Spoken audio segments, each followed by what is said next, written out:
Mukhang wala ka pa. Hey guys, nandito tayo sa Ubi Festival sa Oslo.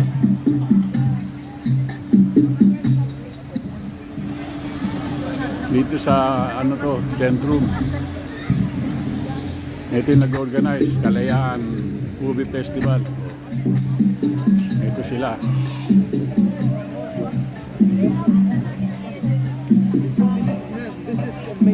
Okay lang kayo?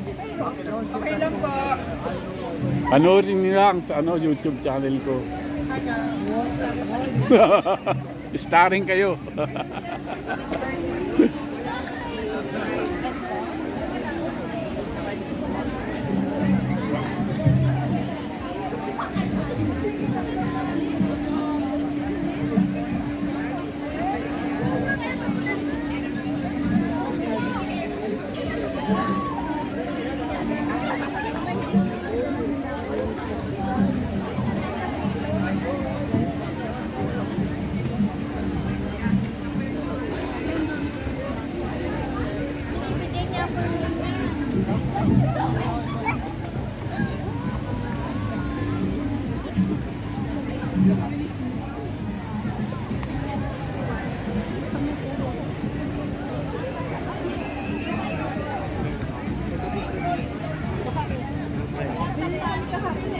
Oh, ito puro ipo. Lechon pa pala meron.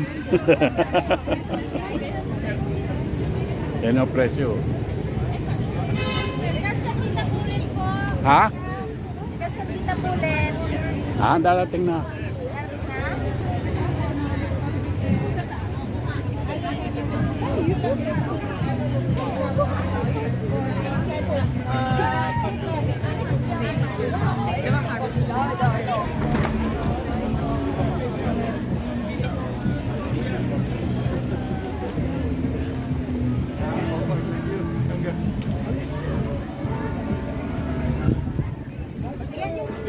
Oy, oy, oy.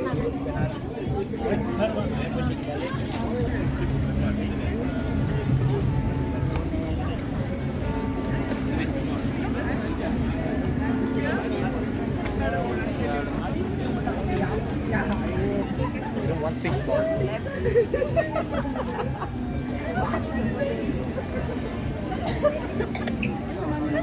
Okay. Isla Creamery.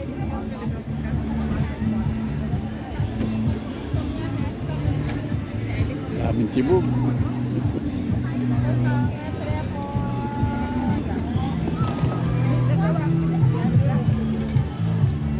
Hello. Ay, kuya!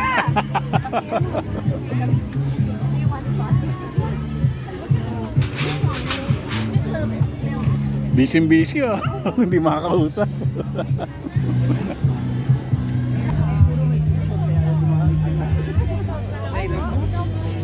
Hello, kuya. Oh, nandito ka na ha. Na. Good morning to each and everyone, especially to those who gathered here. Welcome to speakers who are right here in the heart of beautiful Oslo. Ito, marami ng tao dito. Ubi Kalayaan to. On behalf of Norway, we are delighted to welcome you all to our truly historic celebration, the very first Uber Festival here in Oslo.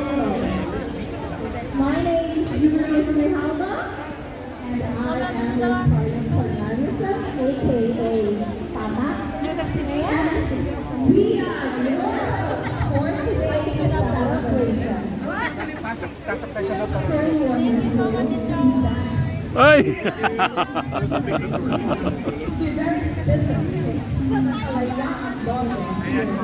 Ayan si Amba oh, naandyan. Si Marila. Yes, oh.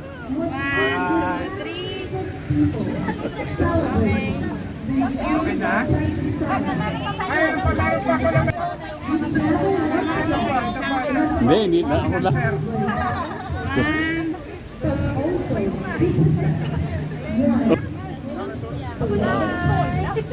Ayan kami. Ay, sa vlog ni Manong Henry.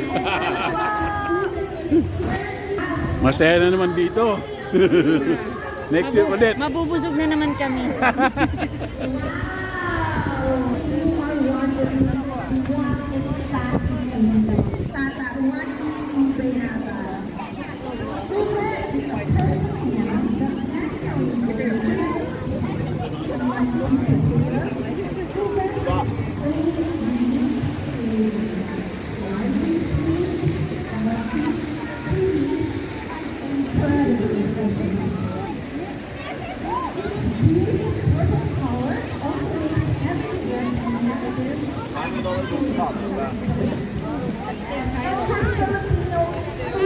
that more than just an ingredient. Naaalala ko ba natin during our childhood, in many kinds of gatherings, special occasion, meron po talagang pinipili. Sarap ba yan?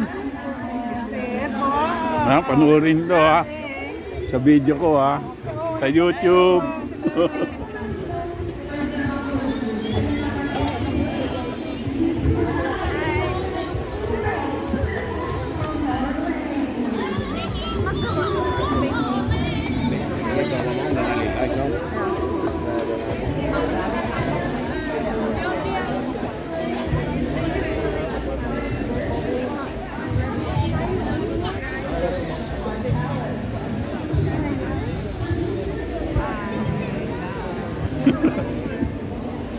Kumusta kayo dyan?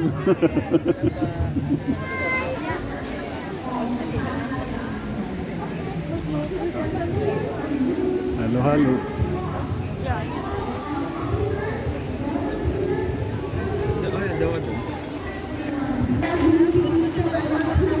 Let us first seek the guidance and blessing of God the Father. May I request Miss Yolanda, the head committee of our Ube Festival, to lead us in prayer and to be followed by our hardworking finance head, Mr. Rafael Luna, for the opening remarks.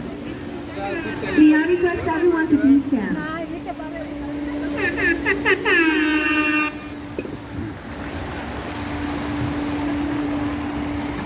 Together as one community, united in friendship, culture, and love for our Filipino heritage. We ask for your blessing upon this event.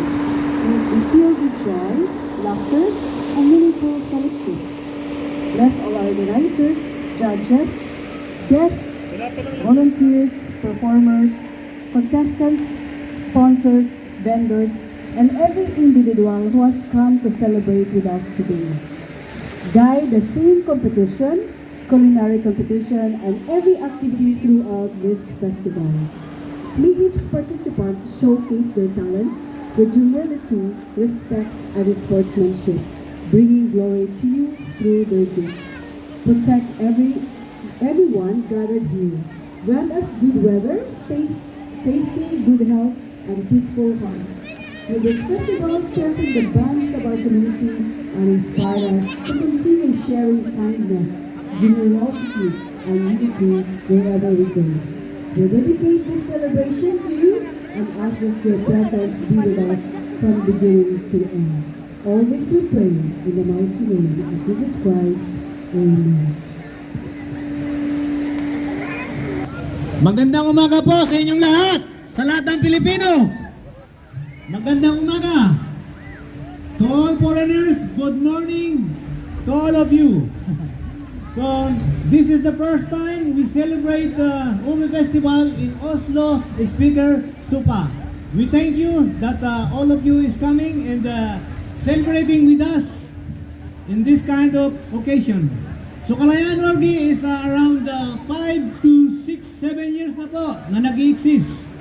So, ito po ang kauna-unahang ginawa ng Kalayaan Orgi na magkaroon tayo ng Ube Festival dito sa Oslo. Maraming salamat po sa inyong lahat. At ito po ay nagmula sa ating mga kapatiran dito sa Oslo, lalong-lalo na po si Lawrence and Candice. Sila po ay nag-introduce sa amin na i-celebrate ang Ube Festival dito sa Oslo. Sino po nakakakilala sa inyo ng Obi? Yes, lahat ng mga Pilipino. Of course, lahat ng mga Pilipino. Kaya maraming salamat po at kami po ay nagagalak at kayong lahat ay nandito. Binigyan po tayo ng Panginoong Diyos ng magandang araw at atin pong isi-celebrate ang araw na ito ng may pagpupala at punong-puno ng kagalakan. Tunay nga po na dakila ang Diyos sa ating lahat. Kaya nga po, patuloy po natin suportahan ang ating okasyon na ito. By next year po is gagawin pa rin po natin na lalong maganda ang okasyon na ito. OB Festival in Oslo.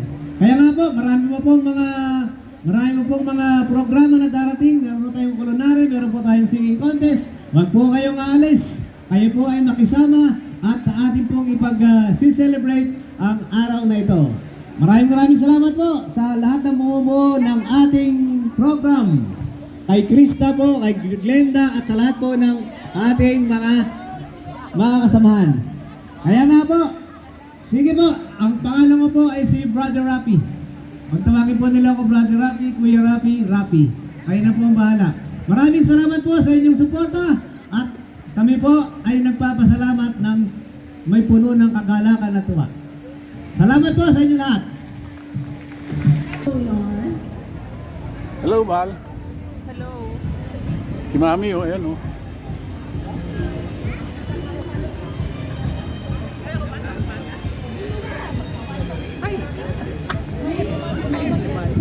Oo, wala. Kumain ng ulam. Saan ba may mga ulam? Ayan, doon marami dyan. Halika, samahan mo kami. Oh. Oh. Ay, kayo. Are we ready for our Model. culinary competition? May mga damit, ang gaganda, oh. Honorable Enrico Flas is with us Is with right us. now to give his keynote speech. A big round of applause, please, for Honorable Enrico Enrico T. Foss. Lager ka na pala. Oo. Ito pala si Bing, oh.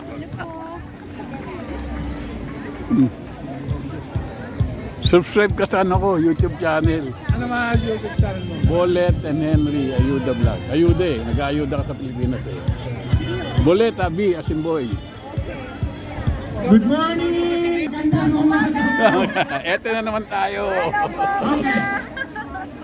To our Norwegian guests and friends, to the officers and volunteers of the UBI Festival led by Kalayaan Norge, to the members of the Filipino community, ladies, friends, and gentlemen, magandang umaga po sa inyong lahat.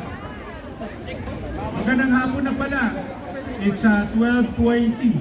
So, magandang hapon na. Hopefully, you have eaten your lunch already and be ready with the competition today. Thank you. Thank you for inviting us to this festival. You know, ube is something unique to the Filipinos. For generations, ube has spent part of the family celebrations.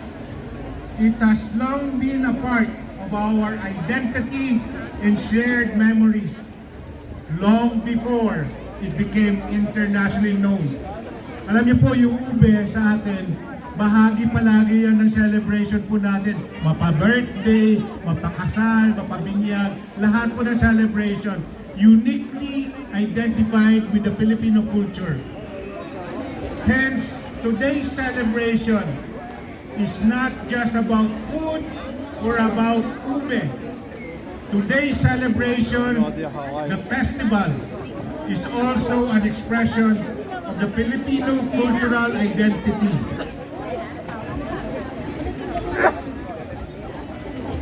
As ube gains recognition worldwide, we Filipinos, and I challenge you this, Filipinos here, we should ensure that ube remains connected to the Philippines, to our farmers, to our Filipino community, to the chef, to the institutions that cultivated, preserved, and turned it into a remarkable culinary tradition.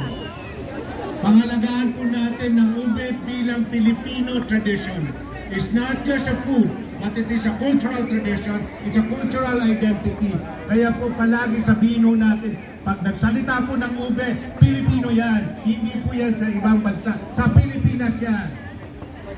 Yun lang po para maprotektahan po natin ang ating mga magsasaka sa Pilipinas, ang ating mga komunidad, na mga magsasaka na gumagawa po ng ubi po sa atin. In mounting ubi festivals, we must always, and I address this to the sellers, we must always go and beyond commercialization.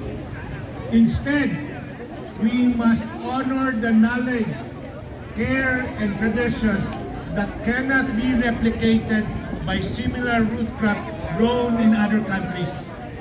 So kaya ko po, hindi lang ito pagbibenta, hindi lang po ito pagkain, ito po ay tradisyong Pilipino na dapat po nating pangalagaan at palawalakin pa. Food is a bridge that connects people and culture. Today, our friends will be able to experience the unique taste of ube, but also not only the unique taste of ube, but also the warmth and the richness of the Filipino culture. Thank you for celebrating with us. I am sure this festival would contribute to the promotion of Filipino heritage, tradition, and considerations. Mabuhay po tayong lahat. Maraming salamat po. Thank you to Santa. Magandang umaga po sa inyong lahat. Ayan, biyabag ko na yun, ha? Bye-bye, kuya. Talagang movie niya, wala ka bang kanyang extra? Wala, iningi ko lang eh. Busy. Uy, ang dami. Madami kasi mga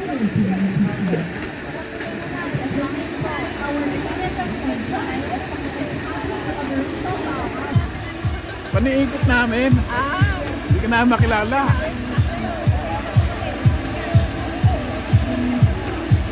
kayo. Ha? Hindi kayo. Sibal na lang.